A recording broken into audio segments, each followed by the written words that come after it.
Let's now turn our attention to Bayelsa State, where protesters in Yenagoa are demanding for justice and compensation after security operatives attached to the offshore oil platform OML 59, operated by Con Oil in Sagbama Brass local government area of Bayelsa State, allegedly shot at peaceful protesters, killing one of them who went there to protest over implementation of MOUs and accumulated projects worth millions of naira. Joseph Kunde reports.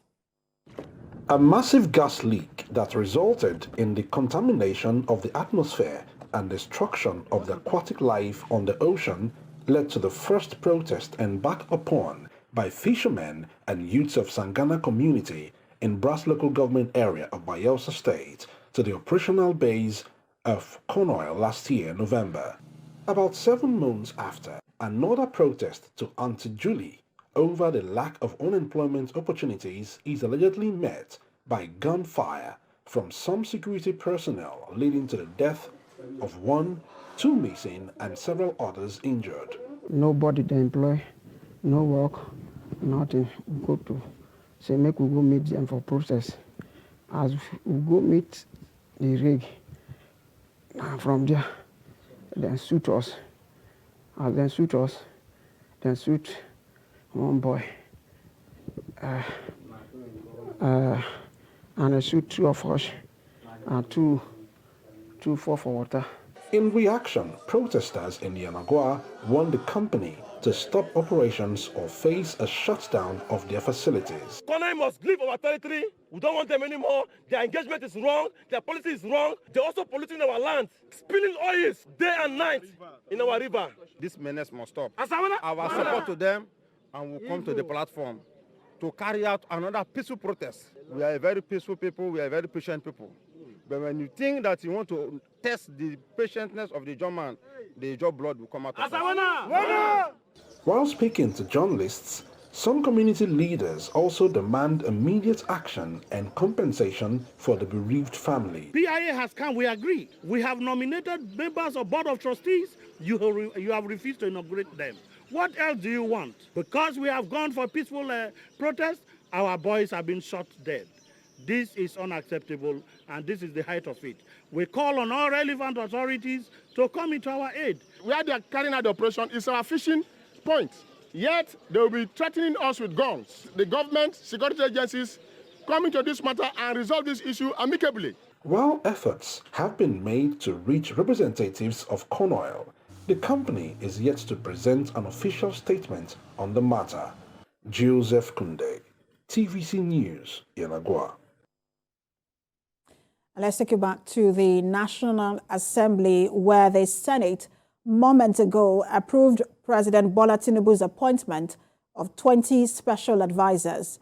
This came after the president's letter to the upper chamber requesting the approval was read by the president of the Senate, Ahmed Lawan, during plenary session.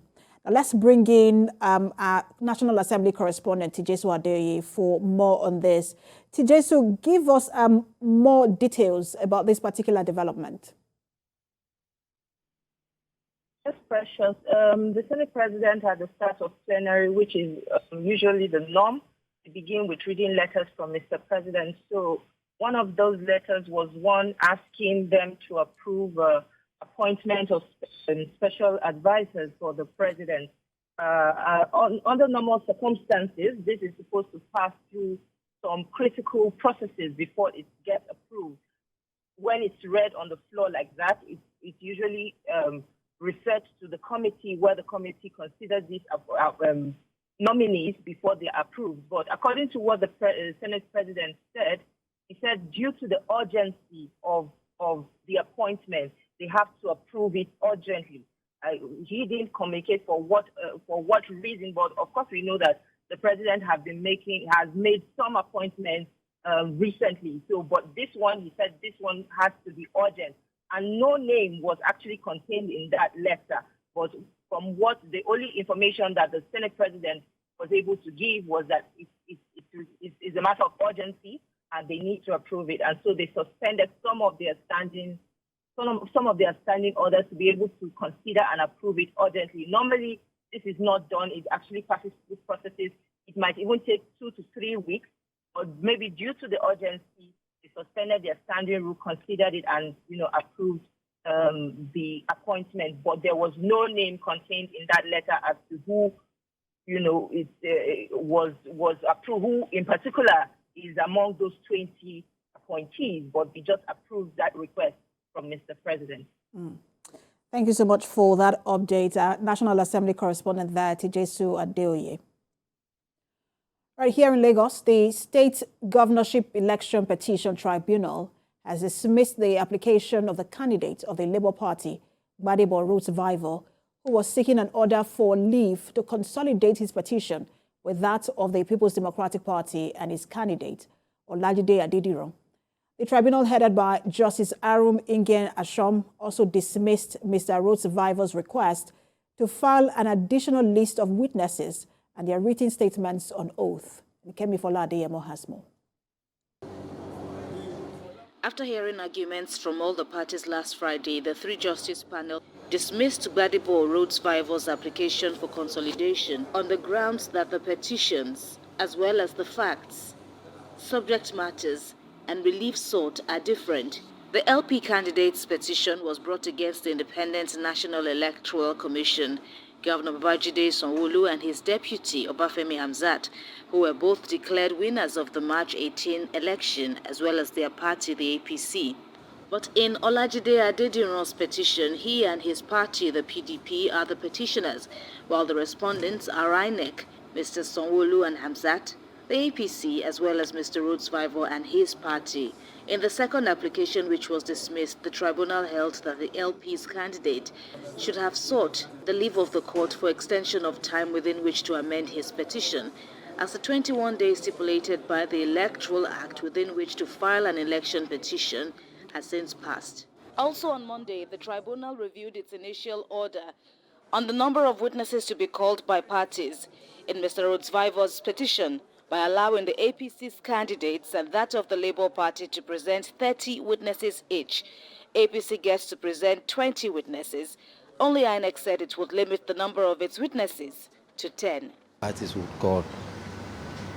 We argued what we think would be adequate for us to do our respective cases. But at the end of the day, the tribunal allocated 30 witnesses to for the petitioners to call, 10 witnesses for the respondent to call, 30 witnesses for the second and third respondents.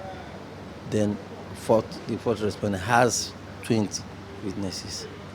We want to have as many. Initially we wanted to call 34 witnesses, but last Saturday we streamlined that to 24.